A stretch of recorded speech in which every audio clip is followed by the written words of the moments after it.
清水。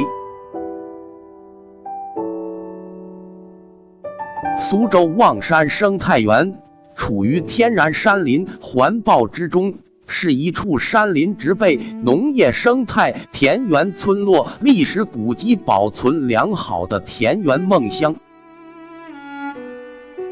2500多年前，这里是吴国苏州城西南的防御重地，越国和吴国的交通主要靠太湖水道、太湖登岸、山后才能进入吴国都城。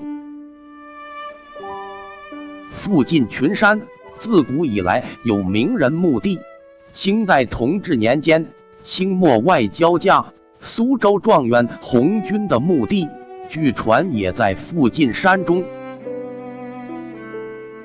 这里遗留了部分牌坊碑石，刻在树石上的文字叫碑文，题材格式有墓碑、功德碑。可惜碑石模糊，期待有专业人士识别。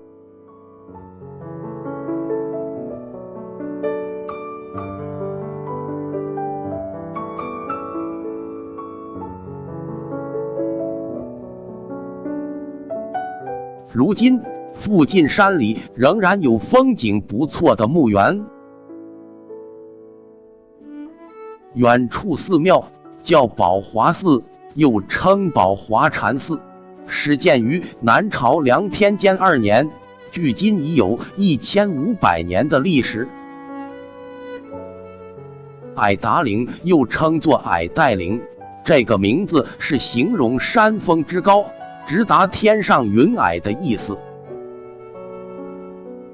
瑶峰山历来是个登临的好地方，站在瑶峰之巅，极目远望，太湖风光尽收眼底，连吴江烟云也历历在目。